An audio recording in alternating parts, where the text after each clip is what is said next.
Hello everyone, কেমন আছো তোমরা সবাই? আশা করি তোমরা সবাই ভালো আছো। তো একটা কেক আমি বানালাম, এই কেকটা ভালো হয়েছিল খেতে। এটা কিছু না, বানানা কেক। বানানাটাকে আগে নিয়ে ভালো করে ম্যাশ করে দিলাম।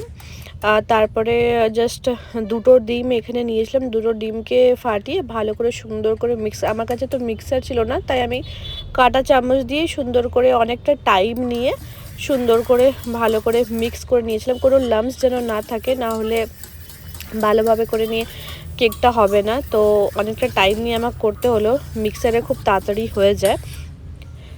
তারপরে আর কি আমি আমার অ্যাকচুয়ালি ফোনের মানে সুইগি থেকে আমি অর্ডার করেছিলাম কিছু জিনিস, তারপর আমি ভিডিওটা করতে ভুলে যাই।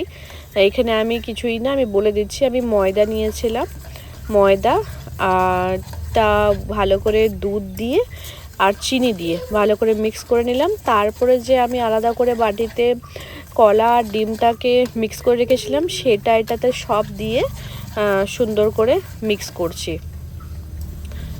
এটা মিক্স করতে ভীষণই টাইম লাগে। আর বাটারও আমি দিয়েছিলাম, বাটারটা ভুলে গেলাম বলতে।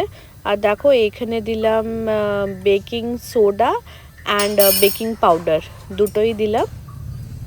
এইটা বেকিং পাউডারটা, একটা পাউডার আর একটা সোডা, তো এই দুটো আমি ইউজ করেছি। এই দুটোকে দিয়ে আবার সুন্দর করে মিক্স করে নিলাম। মিক্সিংটা এখানে খুব ইম্পর্টেন্ট, মিক্সিংয়ে প্রচণ্ড টাইম লাগে।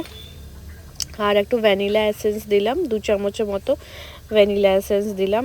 ছোটো টেবিল স্পুনে তোমরা দিতে চাইলে 2 টেবিল স্পুন দিয়ে দেবে, আর না হলে বড় চামচ দিতে গেলে একটা ফুল নিজেদের আন্দাজে আরামসে দিয়ে দিতে পারো।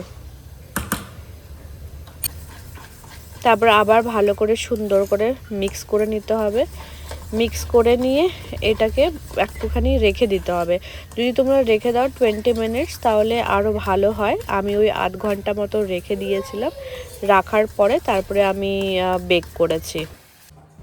দেখো আমার মিক্সিংটা কমপ্লিট হয়ে গেছে। তারপর কিছু না, ঢাকা দিয়ে এটা আমি রেখে দেবো। কিন্তু তার আগে হ্যাঁ, আমি এখানে আলমন্ডস আর কিশমিশ, আলমন্ডসটাকে একটুখানি গুঁড়ো করে, মানে পুরোটা না, জাস্ট একটু ভেঙে অল্প আলমন্ডসটা দিয়ে দিয়েছিলাম। আর একটুখানি কিশমিশ, হ্যান্ডফুল কিশমিশ, ওটাও মিক্স করে নিয়ে সুন্দর করে দুটোই ভালো করে দিয়ে মিক্স করে হাফ অ্যান আওয়ার মতন রেখে দিয়েছিলাম। তারপরে আমি বেক করি। হ্যাঁ,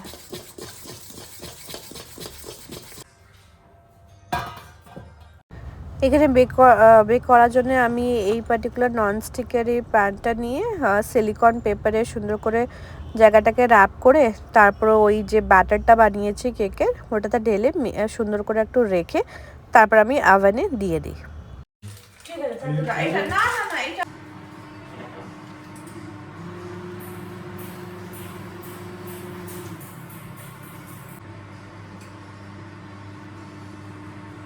তোমরা এইভাবে করে বানাতে পারো। এই যেটা দেখালাম পুরো প্রসেসটা খুবই ইজি, আর সামান্য কিছু জিনিস দিয়ে বানানো। আর হোমমেড কেক খুবই ভালো হয়, টেস্টফুল হয়। বাইরের তো বোঝা যায় না কি দেওয়া থাকে কি থাকে না। এগুলো চায়ের সাথে এমনি বাচ্চারাও খেতে পারে, মানে এটা ভীষণই ভালো হয়, হেলদি হয়। ঠিক আছে, আমি এটা পরে মানে ভিটেরও কেক বানিয়েছিলাম, সেটাও খুব ভালো হয়েছিল আর খুব সফট হয়। তো এই ছিল আজকে ব্লগ, আশা করি তোমাদের দেখতে ভালো লেগেছে। কেকটাকে আমি কিউবে কিউবে কেটে এভাবে করে বের করে নিয়েছি, আর খেতেও ভালোই হয়েছে। টেস্ট করে দেখে নিয়েছি। এবার এটাকে আমি প্যাক করে আরামসে রেখে দেবো। প্যাক করে মানে কি, একটু জাস্ট স্টোর করে দেবো, যেহেতু কালকে আরামসে চায়ের সাথে খাওয়া যাবে।